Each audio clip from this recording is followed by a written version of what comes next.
শুভ সকাল বন্ধুরা। এখন ৫টা বাজতে ৫ মিনিট বাকি, আর আমরা বাড়ি থেকে সবে বেরোলাম কিছুক্ষণ আগে। আমরা যে কলকাতা থেকে মাত্র কয়েক ঘন্টার দূরত্বে একটা জায়গায় ঘুরতে যাব। কোন জায়গায় যাচ্ছি, কেমন করে যাব, কী করে কী ঘুরবো, সবই তোমাদের ভিডিওতে আস্তে আস্তে বলবো। তোমার ভিডিওটা স্কিপ করো না, পুরোটা দেখো। আমরা বাড়ি থেকে একটু আগেই বেরোলাম, কারণ আমাদের বাড়ি থেকে বাস স্ট্যান্ডে যাওয়ার জন্য কোনো গাড়ি নেই। অটো চলে কিন্তু এটা সকালবেলা বন্ধ, এই জন্য পায়ে হেঁটেই দুজনে, আমি আমার ভাই যাচ্ছি। এটা Jadavpur 8B bus stand. E1 S31-এর বাসগুলো দাঁড়িয়ে আছে, সামনে ট্যাক্সিও আছে। তো আমাদের গন্তব্য হচ্ছে এখন E1-এ উঠে হাওড়া। তবে এই বাসটা কিন্তু E1 না, E1-এর রুট ধরেই যায়। এটা হচ্ছে S8B বাস। এটা সকাল 5টা 15-র মধ্যেই বা 5টা 10 হাওড়ায় জন্য রওনা দেয় যাদবপুর থেকে।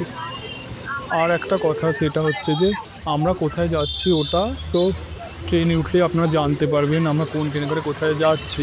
তবে কিছু কথা বলে রাখা ভালো, কলকাতা থেকে যেগুলো আমরা শর্ট ডিস্টেন্সে ট্যুর করি সেখানে কিছু জিনিস কিন্তু মাথায় রাখা খুব দরকারি। যেহেতু আমরা একই দিনে গিয়ে রিটার্ন করব, সেই জন্য কিন্তু একটু তাড়াহুড়ো থাকবে আমাদের। এর মধ্যে কোথাও গাড়ি থামিয়ে বা বসে লাঞ্চ বা কোনো খাবার খেতে টাইম অনেকটাই নষ্ট হয়ে যাবে। ওই জন্য বেশি করে আমরা আমাদের সঙ্গে শুকনো খাবার, cake, biscuit, chocolate, chips, cold drinks এগুলো নিয়ে গেছি। তো আপনারাও চেষ্টা করবেন এগুলো নিয়ে যাওয়ার জন্য। আর এখন যেহেতু বর্ষাকাল, তাই জন্য সঙ্গে অবশ্যই ছাতাটা রাখবেন, এটা ম্যান্ডেটারি। আমাদের কলকাতা শহর যে সারাদিন একটা যানজট হয় সকালবেলা, কিন্তু রাস্তাতে গেলে সেটা আপনারা বুঝতেই পারবেন। একদম ফাঁকায় ফাঁকায় আমরা কিছুক্ষণ আগে বৃষ্টিও হলো এই হাওড়া ঢুকছি। 5টা 8-এ বাস ছেড়েছিল, আর এখন 6টা প্রায় বাজতে যায়। তো আমরা 1 ঘন্টারও কম সময় হাওড়া চলে এসেছি। আর এটা হচ্ছে আমাদের ট্রেন ব্ল্যাক ডায়মন্ড এক্সপ্রেস। তো আপনারা ব্ল্যাক ডায়মন্ড এক্সপ্রেস দেখে অনেকেই বুঝে গেছেন আমরা কোথায় যেতে পারি। তবে কিন্তু ব্ল্যাক ডায়মন্ড এক্সপ্রেস করে অনেক জায়গায় যাওয়া যায়। আমরা কোথায় যাব সেটা জানতে গেলে ভিডিওটা পুরোটা দেখতে থাকুন। 22:38 ব্ল্যাক ডায়মন্ড এক্সপ্রেস, যেটা 6টা 15-য় হাওড়া থেকে ছাড়ে। তো টিকিট পাওয়ার ক্ষেত্রে আপনার একটা কথা বলতে পারি, ট্রেনে কিন্তু আপনার জেনারেল কম্পার্টমেন্ট অনেকগুলো থাকে। আপনি জেনারেল কম্পার্টমেন্ট টিকিট হাওড়া স্টেশনে এসেই কাটতে পারেন। যদি আপনারা চান যে রিজার্ভ করে যাবেন নন এসিতে, তাহলে কিন্তু আগে থেকে আপনারা রিজার্ভ করতে পারেন। ট্রেনের টিকিট অ্যাভেলেবেল। জেনারেল আর রিজার্ভেশন যে নন এসি, তার মধ্যে কিন্তু ভাড়ার পার্থক্য খুব বেশি হলে 10 থেকে 20 টাকা বা 30 টাকা এরকম ভাড়ার পার্থক্য হয়, খুব একটা বেশি না। আমরা যেতে চাইলে সহজেই রিজার্ভেশনে টিকিট কাটতে পারেন, আর টিকিট অনায়াসে পেয়েও যাবেন। তো আমাদের কম্পার্টমেন্ট হচ্ছে D4 কম্পার্টমেন্টে আমরা উঠবো। আমরা কোথায় যাচ্ছি, কী কী জায়গা ঘুরবো সেটা তো আপনাদেরকে বলবোই। তার আগে ব্ল্যাক ডায়মন্ড এক্সপ্রেস সম্পর্কে আমরা একটু কিছু বলে নিই। এটা হাওড়া থেকে ধানবাদ যায়।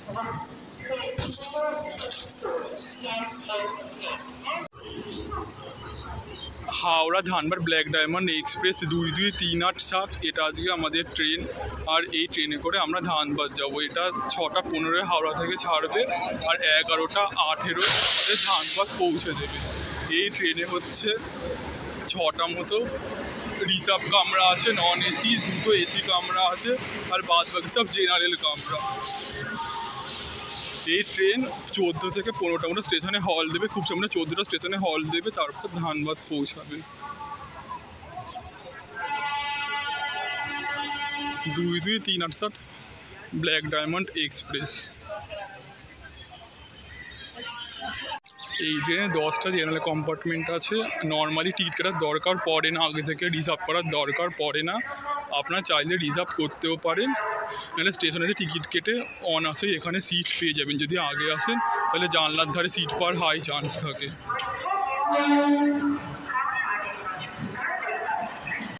আমাদের ট্রেনের আগে আছে গণদেবতা এক্সপ্রেস। খানা পর্যন্ত কিন্তু পুরো ট্রেনের রুট পুরো এক। গণদেবতা এক্সপ্রেস একটু লেটে যাচ্ছে বলে আমরা ট্রেনটাও লেট করে যাচ্ছে। পরে দেখা যাক মেকআপ করতে পারে কি না। আপনারা ভিডিওটা শুনে বুঝতেই পেরেছেন আমরা কোথায় যাচ্ছি। আমরা ধানবাদ যাচ্ছি। ধানবাদে কিছু জায়গা আমরা ঘুরবো, তো সেই জায়গাগুলো নাম এক এক আপনাদেরকে বলছি। আমরা যাব তোপচাঁচি লেক, তারপরে হচ্ছে আপনার উত্তম কুমারের বাড়ি, রাম মন্দির, আর হচ্ছে ভাটিন্ডা ড্যাম। এগুলো একদিনে গিয়েই ঘুরে চলে আসা সম্ভব। তো সেটাই আমরা চেষ্টা করবো। তো দেখা যাক কেমনভাবে কী ঘুরি বা কিসে করে ঘুরি, গাড়ি বুক করা থেকে শুরু করে সব কথা আস্তে আস্তে আপনার সঙ্গে আলোচনা করব। তো এখন একটু পেট পুজো করার সময়, তো দেখা যাক আমরা কী কী এনেছি। আমরা এতগুলো বিস্কুট এনেছি, ফ্রুটি এনেছি, কেক এনেছি, কুরকুরে এনেছি, সঙ্গে অবশ্যই একটা এনার্জি ড্রিঙ্ক এনেছি, যেটা আমি প্রথমবার কিনলাম। এছাড়া তো ট্রেনে বিভিন্ন ঝালমুড়ি আর অন্যান্য খাবার তো আছেই।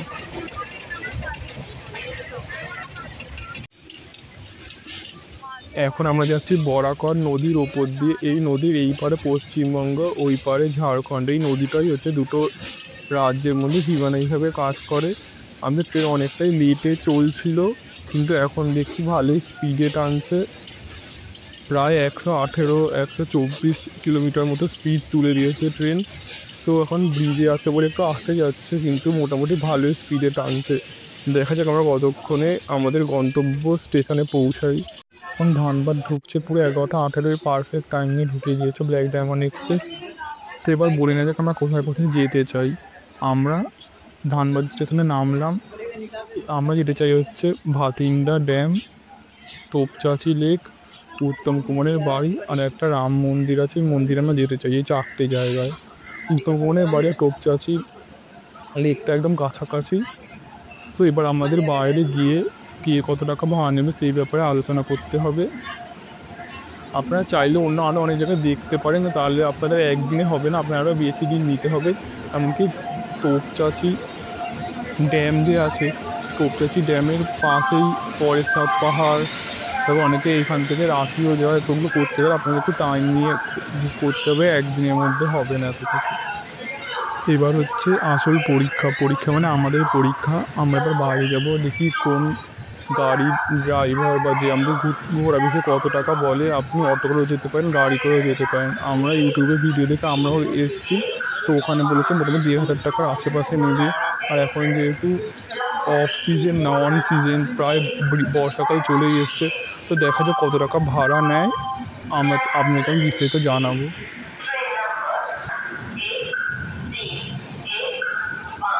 আমরা কিছুক্ষণ আগে একটা 4 সিটার গাড়ি বুক করলাম। আমরা এখন তোপচাঁচি লেকের দিকে যাচ্ছি। তোপচাঁচি লেক বা তোপচাঁচি ড্যাম, যা ইচ্ছা আপনারা বলতে পারেন। তো এবার ভাড়ার ব্যাপারে বলা যাক। আমাদের থেকে 1,500 টাকা নিল, এবং সঙ্গে একটা টার্মস আছে, সেটা হচ্ছে আপনারা কিন্তু যেখানে আপনারা যাচ্ছেন, তোপচাঁচি ড্যাম বা ভাতিন্ডা ওয়াটারফলস বা রাম মন্দির, ওখানে যে পার্কিং চার্জ আছে ওটা কিন্তু আপনি নিজেদেরকেই দিতে হবে। পারবেন 30 টাকা, কোথাও 50 টাকা, এরকম পার্কিং চার্জ, ওটা আপনাদেরকেই দিতে হবে। এবার আমি যখন গাড়ি বুক করার জন্য গেলাম, আমাদের ওরা বললো যে প্রথমে একজন বললো 1,000 টাকা নেবে, মানে বড়ো গাড়ি। আমরা এত কম, আবার বলছে 1,000 টাকা গাড়ি ভাড়া, আর 2,000 2,500 টাকা পেট্রোলের দাম, টোটাল কিন্তু 3,500 টাকা পড়ে যাচ্ছে। এত টাকা ভাড়াই না। অটো করে গেলে আপনাদেরকে 1,400 ওরকম নেবে, কিন্তু অটো একটা প্রবলেম কি রাস্তা খুব একটা ভালো না। আর এখন তো বর্ষাকালে একদম ভালো সিজন, এখানে তো অটো বৃষ্টি পড়লে প্রবলেম হতে পারে। ওই জন্য আমরা গাড়ি করে যাচ্ছি। এখন আমরা তোপচাঁচি লেকের দিকে যাচ্ছি, দেখা যাক কতক্ষণ তোপচাঁচি লেক আমরা পৌঁছাই। রাস্তাটি যথেষ্ট সুন্দর এখানে। তো চলুন যাওয়া যাক, আর আপনারা ধানবাদ শহর, হাইওয়ে, তার প্রাকৃতিক দৃশ্যগুলো দেখতে থাকুন।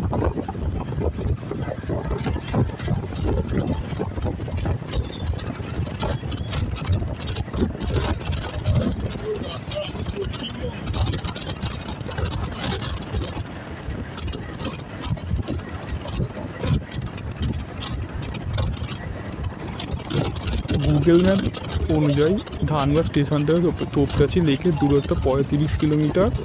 দিল্লি কলকাতা হাইওয়ের ওপর দিয়ে যেতে হয়। আমরা 11:55 আমাদের যাত্রা শুরু করেছিলাম। দেখা যাক কতক্ষণে পৌঁছাই। রাস্তাটা এখানে ভালোই মনে হচ্ছে, বেশ স্মুথ রাস্তা একদম। এখন বর্ষাকাল যেহেতু ভালো হাওয়া দিচ্ছে, অতটা রোদের তেজ অতটা বোঝা যাচ্ছে না বর্ষাকাল বলে। এখানে তাদের মধ্যে ভালো সময় হচ্ছে বর্ষাকাল। একদম যদি বর্ষাকালে প্রচুর ভিড় হয়, তো বর্ষার ঢোকার মুখে মুখে আসবেন, ফাঁকাই থাকবে। আমি যেমন এখানে এসেছি, ড্রাইভারের সঙ্গে কথা বললাম, যিনি ড্রাইভার, উনি বললেন যে এখনও সিজন চালু হয়েছে, কিন্তু এখনও অত লোক আজকে আসেনি। তো আপনারা ফাঁকায় দেখতে পারবেন। আর সঙ্গে বসে ছাতা ক্যারি করবেন, কারণ বর্ষাকালে যখন তখন বৃষ্টি নামতে পারে এখানে। এই গেট দিয়ে আমরা ঢুকে যাচ্ছি তোপচাঁচি স্যাংচুয়ারি বা অভয়ারণ্যে। এর মধ্যে দিয়ে আমরা তোপচাঁচি লেকে যাব। এতক্ষণ আমরা হাইওয়ে দিয়ে যাচ্ছিলাম, এবার আমরা ডান দিকে নিয়ে এই জঙ্গলের মধ্যে বা অভয়ারণ্যের মধ্যে দিয়ে আমরা যাচ্ছি টোপচাঁচি লেকের দিকে। তো কিছুটা ইতিহাস জেনে নেওয়া যাবে এই লেকের ব্যাপারে। এটা হচ্ছে একটা কৃত্রিমভাবে তৈরি করা জলাধার বা লেক। এটা হচ্ছে আপনাদের 1915 সালে তৈরি করা হয়েছিল ঝাড়খণ্ডে ধানবাদ ডিস্ট্রিক্টে। আর এটা তৈরি করার কারণ কী ছিল? তৈরি করার কারণ একমাত্র ছিল যে যে ঝরিয়া বলে যে অঞ্চলটা, সেই অঞ্চলে জলের সাপ্লাই বা জলের যে দরকার ছিল সেটা মেটানোর জন্য এটা তৈরি করা হয়েছিল। আর এটা বিখ্যাত অন্য একটা কারণ হলো জলের সাপ্লাই করে এর চারদিকে যা এরিয়াটা খুব সুন্দর, প্রকৃতি খুব ভালো, পাহাড় আছে, পরেশনাথ পাহাড় আছে এর পাশেই। যেটা একটা তীর্থক্ষেত্র জৈনদের। তো এর মধ্যে দিয়ে আমরা আস্তে আস্তে এগিয়ে চলছি তোপচাঁচি লেকের দিকে। ধানবাদ রেলওয়ে স্টেশন থেকে এখানে আসতে আপনার মোটামুটি 1 ঘন্টার মতো লাগবে। 37 কিমি ডিস্টেন্স। এটা ন্যাশনাল হাইওয়ে 2 পাশে অবস্থিত এই তোপচাঁচি লেক।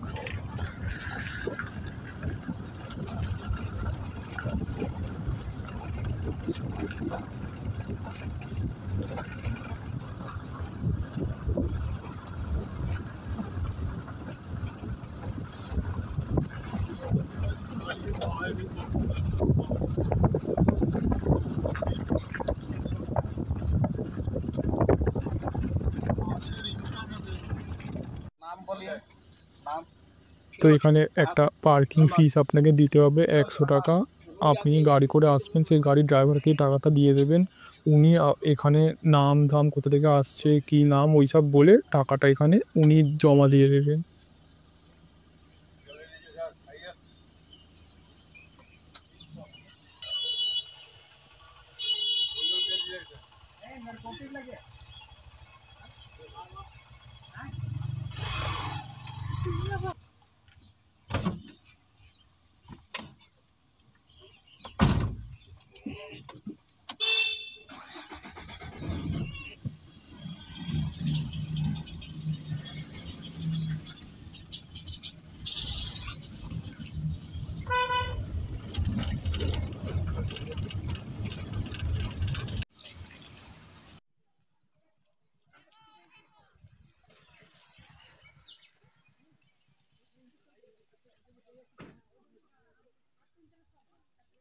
আপনার শুধু দৃশ্যটা দেখুন, এটা হচ্ছে তোপচাঁচি ড্যাম।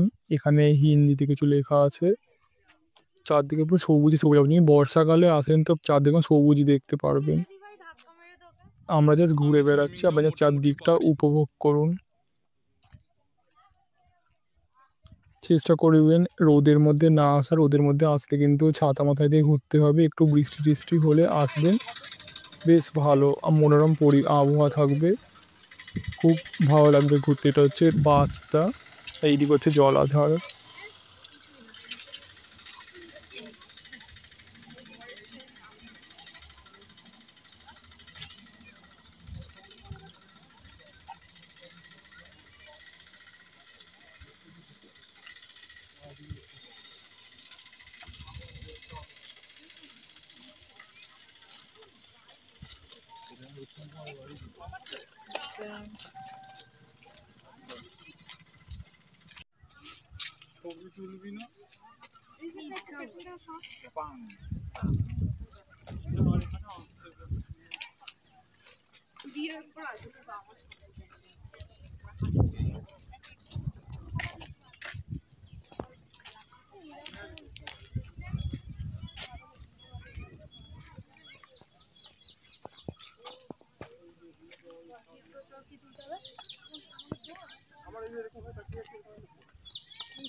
এই সবে বেরোলাম জাস্ট তোপচাঁচি লেক দেখে। আর এখানে হচ্ছে বিখ্যাত মহানায়ক উত্তম কুমারের বাড়ি। এটা হচ্ছে উত্তম কুমারের বাড়ি। তো এখন আমরা এটা দেখবো। এখন কেউ থাকেন না এখানে, একজন লোক কিনে নিয়েছেন এটা। তো ভেতরে তেমন কিছু নেই, আমাদের ড্রাইভার যেটা বললো। তো আমরা গিয়ে দেখি ভেতরে কি আছে না নেই। বাড়ি কিন্তু অনেকটা বড়। তো আপনাদের পুরো বাড়িটা ঘুরিয়ে দেখাই, বেশিরভাগ ভিডিওতেই ভাইটা কিন্তু দেখায় না বাড়ির ভিতরে কী আছে। আমরা পুরো দেখানোর চেষ্টা করবো আপনাদেরকে। তো একটু বড় হচ্ছে ভিডিওটা, কিন্তু দেখুন, আপনারা যারা জাননি তারাও বুঝতে পারবেন যে কেমন জায়গাটা, কেমন কত বড় কি আছে, সবই দেখতে পারবেন। ড্রাইভার কিন্তু আপনাকে বলবে যে এখানে যাওয়ার দরকার নেই, কারণ ভেতরে কিছু নেই, তাও আপনারা যাবেন। কারণ যেটা আমাদের ঘোরার মধ্যে অন্তর্ভুক্ত, তো আমরা এখানে যাবই। এটা হচ্ছে পুরো বাড়িটা।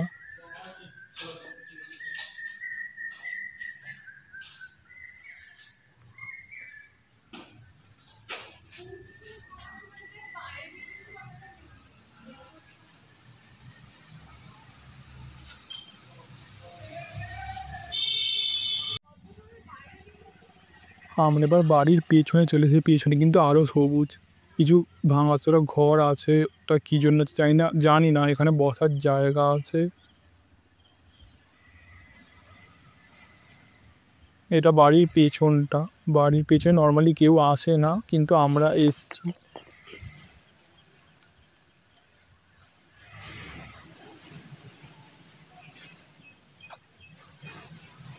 একটা কিসে দোলনাও দেখালাম আপনাদেরকে, এখন সব জং ধরে গেছে।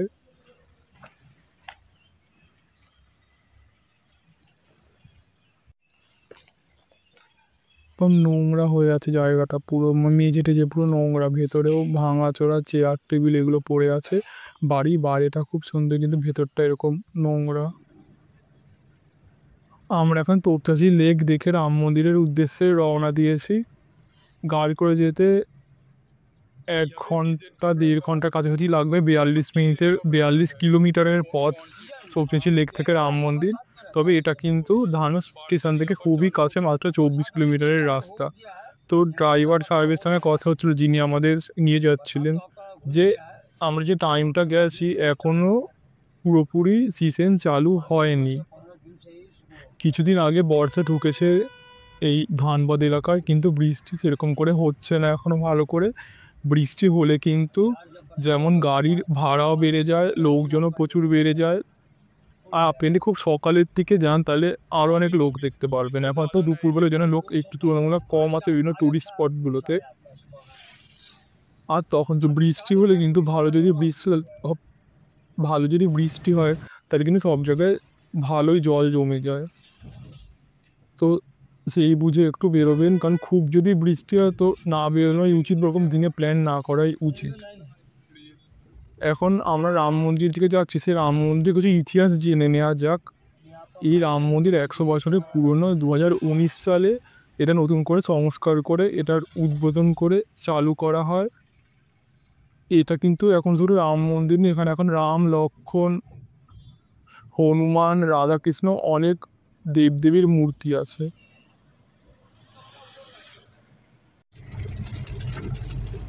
আচমকে বৃষ্টি শুরু হয়ে গেল, খুব জোরে বৃষ্টি পড়ছে সেরকম না, কিন্তু ভালো লাগছে। এরকম হঠাৎ করে যে বৃষ্টিগুলো পড়ে যেতে যেতে রাস্তায়, তো এটা ভালো লাগে। গাড়ি করে অবশ্যই, গাড়ি থাকলে খুব ভালো লাগে। অটোয় আসলে কিন্তু আপনার এখন একটু প্রবলেম হতো, কারণ ভিজে যেতে পারতেন আপনার যদি অটোয় আসতেন। সেই জন্য গাড়ি ভালো তুলনামূলকভাবে বৃষ্টির মধ্যে গেলে।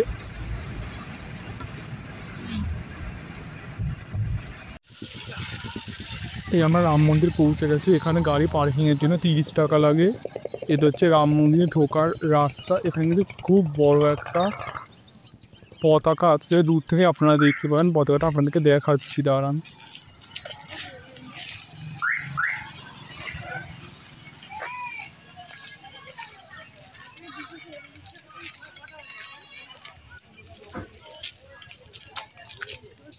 এই দেখুন পতাকা, জয় শ্রীরাম লেখা পতাকার মধ্যে। এটা হচ্ছে রাম মন্দিরে ঢোকার রাস্তা। বাইরে অনেক দোকান আছে, ওখান থেকে আমরা খেতে পারেন, আপনারা পুজোর জন্য ফুল নিতে পারেন। এটা হচ্ছে রাম মন্দিরের ভেতরটা, খুবই শান্ত একটা জায়গা, আপনাদের গেলেই মন ভালো হয়ে যাবে।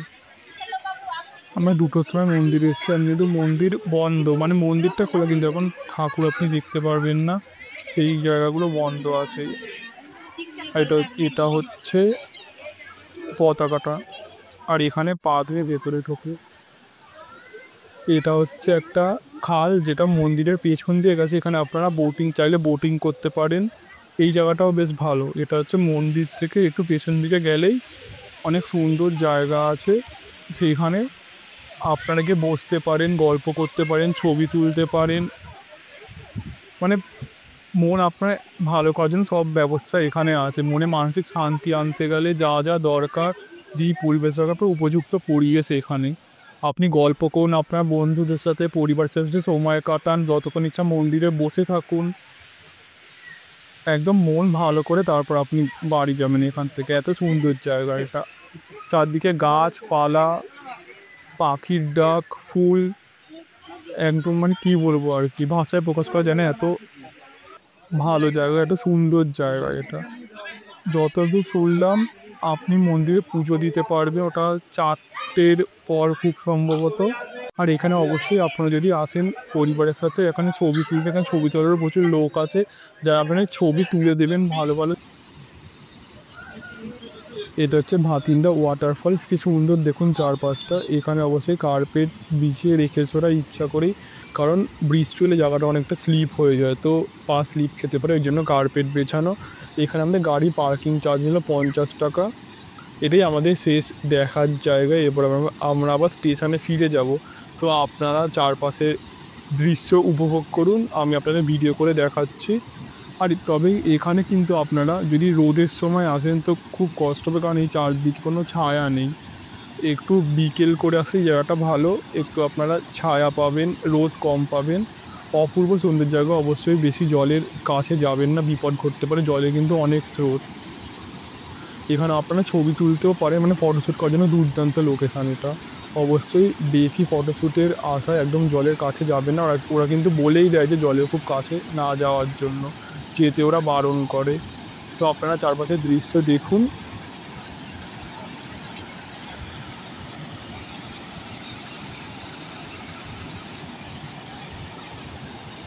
রাম মন্দির থেকে এখানে আসতে 25-24 মিনিট, আধ ঘন্টা লাগলেও রাস্তা কিন্তু খুব খারাপ। রাম মন্দির থেকে এখানে আসার রাস্তা, গ্রামের মধ্যে যে রাস্তা, মানে ভাঙা চোরা, খুব বাজে অবস্থা রাস্তা, তো একটু টাইম লাগে আসতে এখানে।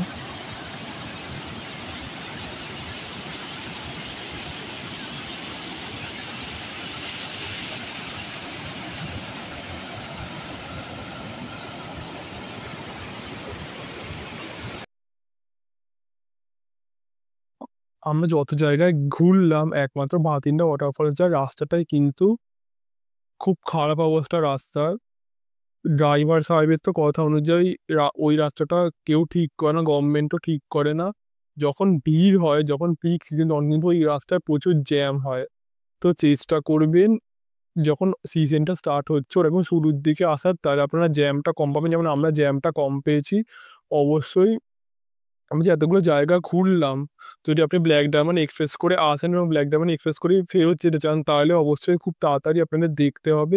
তাড়াতাড়ি মানে আশ্চর্য অবস্থা। আপনার সব জায়গার জন্য 1 ঘন্টা করে বরাদ্দ করতে পারেন, 3টে জায়গা 3 ঘন্টার মধ্যে কমপ্লিট হয়ে গেলে ভালো। যেমন আমরা এখন পৌঁছেছি, আর কিছুক্ষণ পর ট্রেন ছাড়বে, এখনও টাইম আছে হাতে। তো আমরা এই ট্রেনের টিকিট আর কাটিনি, আর রিজার্ভেশন করা নেই এখন। এখন হচ্ছে আমাদের নর্মালি জেনারেল কম্পার্টমেন্টে যেতে হবে।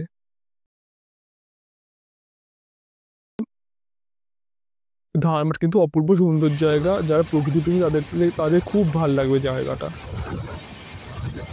আমরা এখন বাড়ির দিকে রওনা হয়ে গেছি অলরেডি অনেকক্ষণ, এখন সন্ধে হতে যায়। তো দেখা যাক কতক্ষণে ট্রেন ঢোকায় আমাদের হাওড়া স্টেশনে। মানে এই যে জার্নিটা আমাদের ছিল, মন প্রাণ সব ভালো করে দেওয়ার মতো একটা জার্নি। একদিনেই যাওয়া যায়, একদিনে ফিরে আসা যায়। কোনো একটা উইকেন্ডের ফাঁকে আপনারা চাইলে ঘুরে আসতে পারেন। তো আপনাদের মন প্রাণ সব সতেজ হয়ে যাবে। সারাদিনের কোলাহল, কলকাতা শহরে বা আপনারা যেখানে থাকেন না কেন, কোলাহল, যান্ত্রিকতা থেকে মুক্তি পাওয়ার জন্য একদম আদর্শ জায়গা। তো আবার অন্য ভিডিওতে আমাদের দেখা হবে। আমাদের চ্যানেলটাকে সাবস্ক্রাইব করে দেবেন নতুন নতুন ভিডিও পাওয়ার জন্য। আর আমাদের চ্যানেলে কিন্তু কেদারনাথ, বদ্রীনাথ, মদমহেশ্বর, তুঙ্গনাথ, কল্পেশ্বর এইসব জায়গারও ঘোরার ভিডিও আছে, ওগুলো পারলে দেখে নেবেন, ভাল লাগবে। অসংখ্য ধন্যবাদ ভিডিওটা এতটা দেখার জন্য। টাটা।